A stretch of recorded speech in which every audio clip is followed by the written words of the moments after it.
How many times have you told yourself, that's it, I'm going to stop scrolling, I'm going to be productive, I'm going to learn that language, read that book, only to find yourself 10 minutes later back on TikTok or Instagram Reels or YouTube Shorts, they're all as bad as each other, scrolling. I've done that so many times, and in fact at the moment I'm stuck in a bit of a rut where I wake up and the first thing I do is I check my phone and I scroll. Just before bed, I will go on my phone, I will check and I will scroll, and it is so bad for you. It is absolutely killing your ability to stay focused on tasks, to make your own motivation, and to ultimately be able to pursue the goals that you are looking to pursue, whether those be goals for the summer or whether those be your life goals.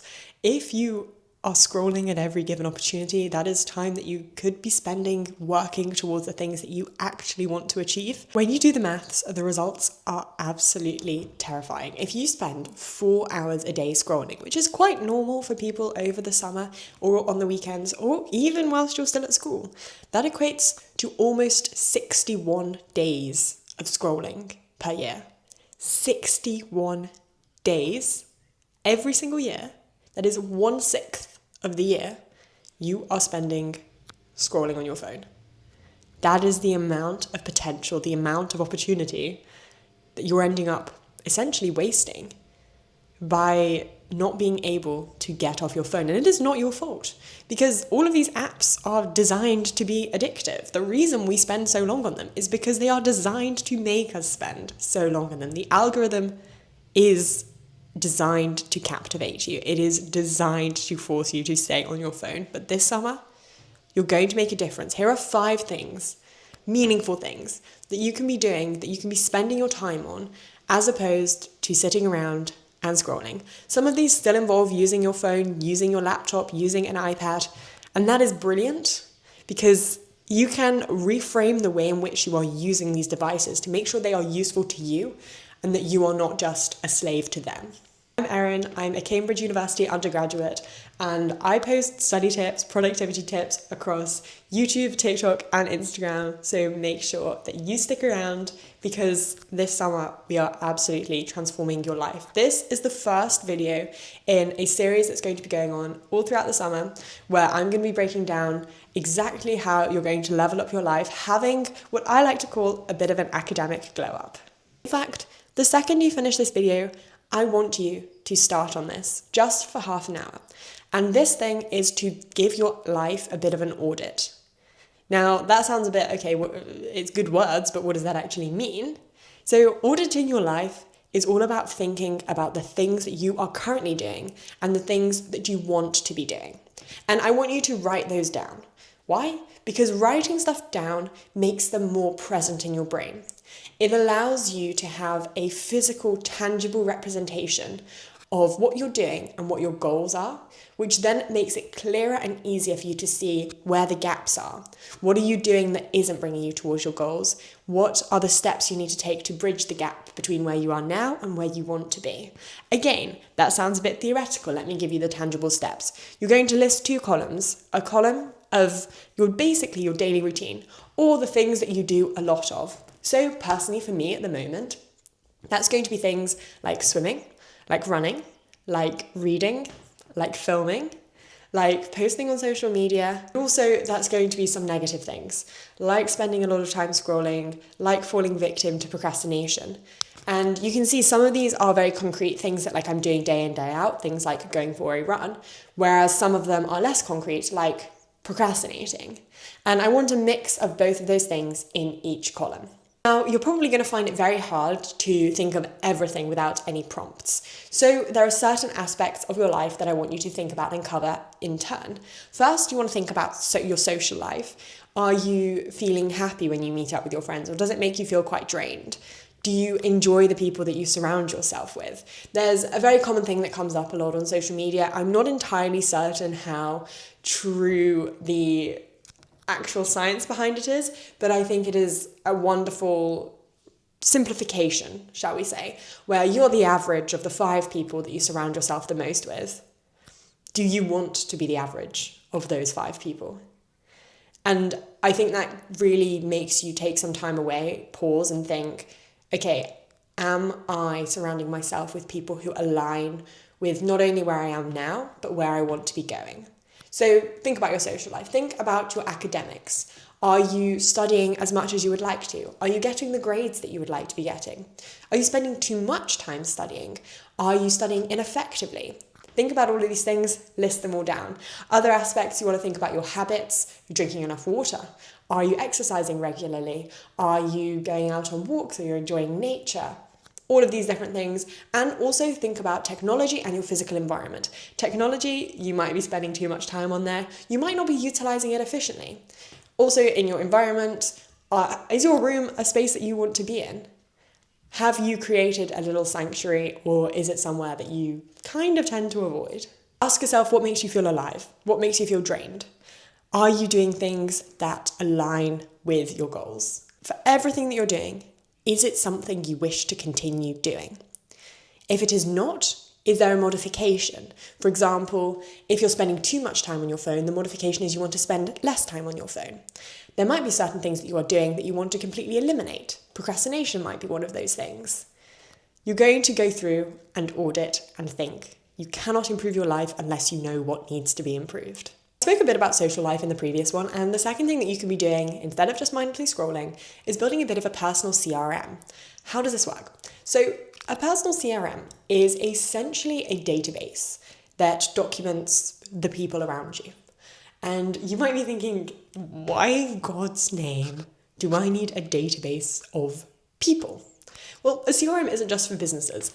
When you have so many people around you, it becomes quite hard to keep track of things for certain people. For some people, it comes so naturally. I am not one of those people. And this is something that I only really started doing quite recently. And it was prompted by two things. First, a friend of mine actually mentioned it, that they did something similar. I didn't think much of it until I then watched a video that Ali Abdul did, where he talked about it, and I thought, oh my gosh, this is actually a good idea. My friend was onto something. So the way that I've been doing this, there are many ways to do this, but the bare bones is you essentially want a place where you document a bunch of the people who are in your life, who you surround yourself with a lot, and important things that you want to remember, whether that is birthdays, whether that is the book they're reading, whether it's when you're next going out, or when you want to check in on them, or when they have a big event. All of these sorts of things you can put down into your little database, and just before you meet someone, you can quickly have a look and just make sure that you're sort of on top of what's going on in their life. And some people will look at this and think, that's slightly creepy, but I look at it and think, well, actually, it's a really great way of just knowing things about your friends. And I think the more that you do this, the more it becomes natural and you don't actually have to document it down. I think the biggest thing is it makes you look very intentional, and it makes your friends feel seen and heard, and you're basically staying on top of their life as well. You're not just being completely insular thinking about what's going on in your life. It gives you a bit of perspective, and I think that's very good as well. Third thing that I have recently started doing is getting back into journaling, or getting into journaling if you've never done it before. I used to journal a lot. So between probably just before my GCSEs and just before I went off to university, I journaled every single day without failure. And then went off to university and everything was happening all at once, and I found it very, very hard to stick to journaling. But now that the academic year is over, I am back into it.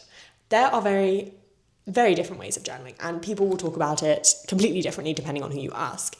I think that journal prompts are really brilliant. You can find them everywhere, and I've started posting some on my Instagram as well. And I think it's just very useful sometimes to take a bit of time to just write what's in your head.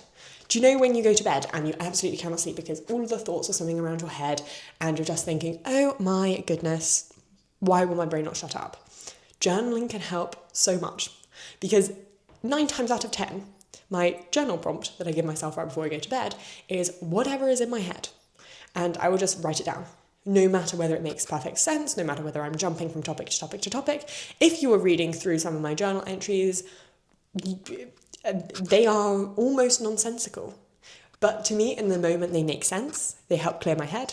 And I sleep so much better after I have journaled. I think it is such a wonderful thing because it really forces you to think through things. I think a lot of the time when you are worried or you're stressed or you're anxious, it comes down to the fact that you're not fully thinking through.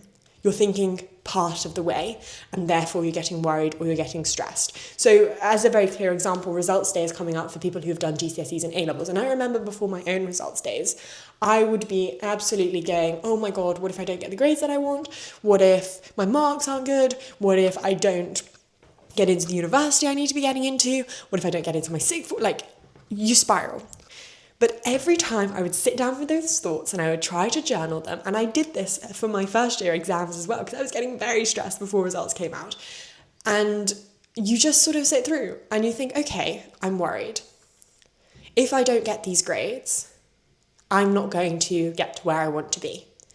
What is the consequence of that? Well, I'll go to my backup. Okay, would I be happy? Yes.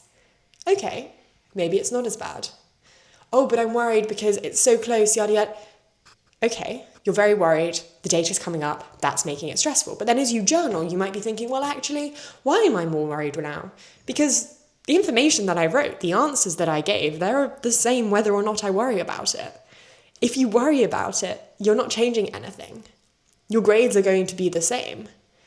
Especially after the fact. Of course, before the fact, if you're worried and it makes you revise more, that is a good thing. But after the fact, after you've completed the exams, handed them all in, you can't change a thing. The worry is unproductive. And journaling, I think, has made it easier for me to recognize that and for me to actually implement that into my life.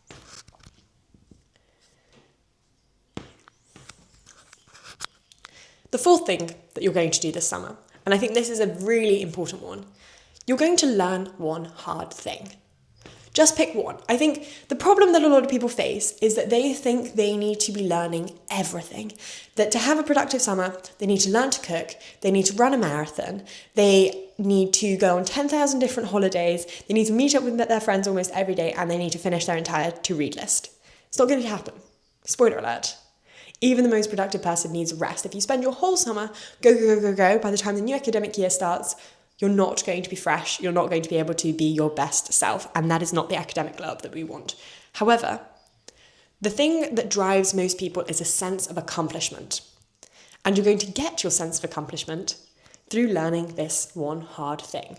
So I want you to come away from this video and think about what that thing is going to be. Whether it is coding, whether it is cooking, whether it is trying a new language.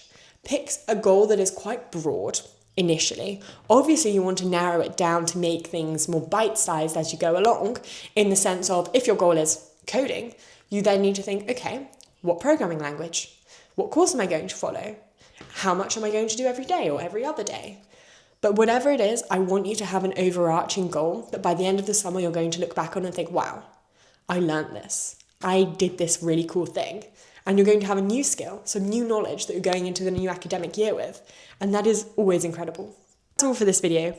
Those are some productive things that you can be doing that will hopefully help you cut down on the amount of time that you're spending scrolling. If you've watched this far, thank you. That means a lot. And if you have any suggestions as to what should happen over the next couple of videos in this series, this academic glow up series, then do let me know in the comments and I'll be doing the best ideas. As ever, I'll see you in the next video.